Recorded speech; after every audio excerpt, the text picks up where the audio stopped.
না আসলে দেখেন মানে টু বি অনেস্ট আজকে দিনের শুরু থেকেই অনেক ড্রামা দেখছি আমরা সব প্লেয়াররাই। পরে লাস্টের দিকে আমি যতটুকু শুনছি যে টিম ম্যানেজমেন্ট থেকে নাকি টাকা নিয়েও ফরেন প্লেয়ারদের রুমে নক করছে, কেউ গেটই খুলে নেই। পরে লাস্ট মোমেন্টে তো আমরা লোকাল প্লেয়াররাই ছিলাম। তো এখন যেটা করছি যে সবাই মিলে এবং ম্যানেজার কোচ সবাই মিলে মানে শুরুতে একটু আপসেট ছিল, আমরাও ছিলাম। তো যখন 120 হলো এবং আমরা ব্যাটিং করে দেখলাম যে আসলে একটু এত ইজি না আজকের উইকেটটাতে। সো 100 হয়তো 15-20 রান শর্ট ছিল, বাট টিম এফোর্ট আর সবার কন্ট্রিবিউশন এবং দিল থেকে চেষ্টা করার রিওয়ার্ডটা লাস্টে পাওয়া গেছে। না আমার লাইফেও নতুন একটা এক্সপিরিয়েন্স হলো যে ম্যাচের দিন মানে আমি যতটুকু শুনছি যে আমাদের নাকি বুকিং দেওয়া ছিল শেরাটনে, তো পরে ওয়েস্টিনে ছিল। পরে নাকি বুকিং দেওয়ার কারণে ওয়েস্টিনে নাকি সব রুমগুলো বুক হয়ে গেছিলো, এটা আমি যেটা শুনছি। পরে আমরা হোটেল চেঞ্জ করলাম, চেঞ্জ করে যাওয়ার 2 ঘন্টা আগে শুনি ফরেন প্লেয়ার কেউ যাবে না। ঠিক আছে, তো তখন আমাদের বোর্ড থেকে ফোন দিয়ে বললো যে তোমরা আসো, অ্যাটলিস্ট খেলো। ফরেন প্লেয়ারদেরকেও ফোন করেছিল আমাদের বোর্ড থেকে, বলছে পেমেন্ট ইস্যু না, ক্লিয়ার হয়ে যাবে, বাট তাও তারা আসে নাই। তো শুরুর দিকে আমরা মোরালি একটু ডাউন এবং ডিস্টার্ব ছিলাম, বাট পরে তো দেখলেনি জিতে গেলাম আল্লাহর মতে। না আমি আসলে প্রত্যেকটা মোমেন্ট এনজয় করার চেষ্টা করেছি, কারণ দেখেন আসলে এনজয় করা ছাড়া তো ওয়ে নাই, যেহেতু ক্রিকেটই আমার ব্রেড অ্যান্ড বাটার আর প্যাশন। হ্যাঁ, তো মাঠে আমরা এনজয় করছি সবাই। হয়তো আমাদের লোকাল প্লেয়ারও কিন্তু তেমন বিগ নেমস নাই, 2-3 জন ছাড়া ফরেন প্লেয়াররা খেলে নাই। সো আমরা সবাই বলছি লেটস ট্রাই। সবাই অনেক পজিটিভ ছিল, আমি এনজয় করছি প্রত্যেকটা মুহূর্তে এবং সাহস করে করে চেঞ্জ করছি। এবং যেই যখন বোলিং আসছে সাপোর্ট করার ট্রাই করছি যে আমাদের হারানোর তেমন কিছু নাই, বাট আমরা আমাদের সেরাটা দিয়ে দেখতে পারি শেষ পর্যন্ত কী হয়। এবং পরে লাস্টে আমাদের পরে রেজাল্ট আসছে, এনজয় করেছি। তো দেরি আছে এখন, আসলে আরও কালকে একটা ম্যাচ আছে, প্রসেসেই থাকি। যদি যখন সময় হবে সব কিছু সময়ের সাথে সাথে হবে। তকদির বলেও কিছু জিনিস আছে, সামনে অনেক ক্রিকেট খেলা আছে। জাস্ট ভাইয়া অ্যাজ এ ক্রিকেটার হিসেবে আমি এনজয় করতে চাই ক্রিকেটটারে, আর ইমপ্রুভমেন্টের ধারাবাহিকতাটা ধরে রাখতে চাই, আর আল্লাহ যাতে আমরা সুস্থ রাখে এটাই চাওয়া।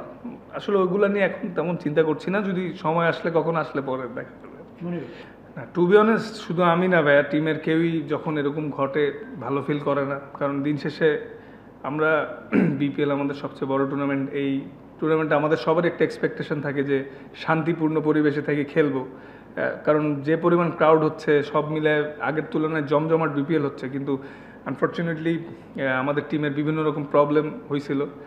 কিন্তু আসলে সবাই মিলে একটাই বারবার বলছিলাম যে যেহেতু আমাদের সবার নিজের প্রুফ করার জায়গায় একটা, যতই মানে সমস্যা হোক এগুলো মানে একটা সাইডে রেখে মাঠে এনজয় করতে হবে। কারণ সবার bread and butter career, national team সব কিছু নিজেকে প্রুফ করার মঞ্চই এটা। তো এই জিনিসগুলোই আমাদের টিমের লোকাল প্লেয়ারদের আজকে সবাই বুস্ট আপ করছে।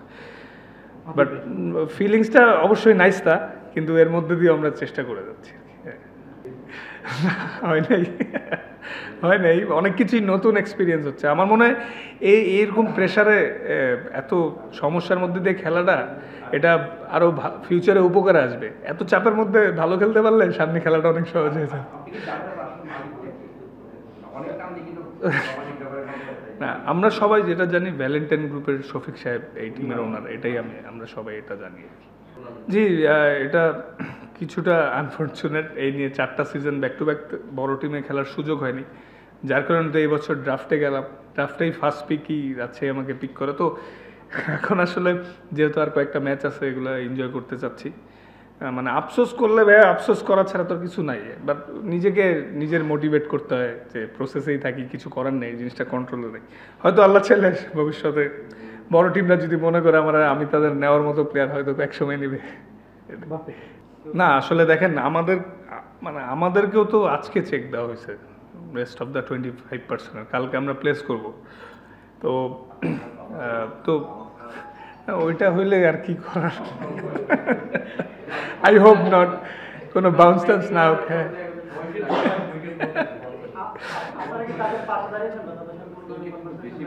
না, এই উইকেটের মতো বাউন্স করলে চেক প্রবলেম আছে। আই হোপ এমন করবে না, ঠিক আছে ইনশাল্লাহ আমরা সবাই পাবো। তো না আসলে ভাইয়া দেখেন মানে খারাপ তো লাগছিল ফরেন প্লেয়ার নিয়ে খেলতে চাই, পরে লাস্টে বোর্ডে আমরা রিকোয়েস্ট করছি যে আমাদেরকে লোকাল প্লেয়ার নিয়ে খেলতে দেওয়ার সুযোগ হোক, কারণ এখানে আমাদেরও তো ক্যারিয়ারের বিষয়। পরে বোর্ড অ্যাগ্রি করছে, বাট জিনিসটা আমাদের জন্য সুখকর ছিল না শুরুতে, বাট পরে ম্যাচটা জিতাতে একটু স্বস্তি পাওয়া গেল।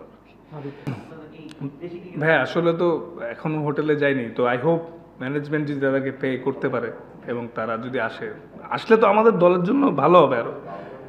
চাবো ডেফিনেটলি ওরা আসুক, আমাদের মানে অ্যাটলিস্ট 2-3 জন ফরেন প্লেয়ার হইলেও টিমটা আরও স্ট্রং হবে। বাট এটা আসলে এখন বলতে পারছি না, যেহেতু হোটেলে যাই না, ম্যানেজমেন্টরা যদি ওদের পে করে দেন ওরা আসতেও পারে।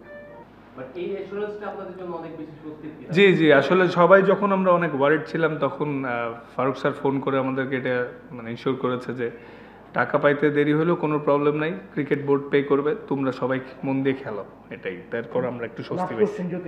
এটা আমি শুনেছি ম্যাচ শেষে যে ম্যানেজারকে বলা হয়েছে যে লাস্টে পয়সা নিয়েও নাকি ওদের নক করেছে, ওরা গেটই খুলে নেয়, ওরা ভাবছে যে এমনি রিকোয়েস্ট করতে আসছিল।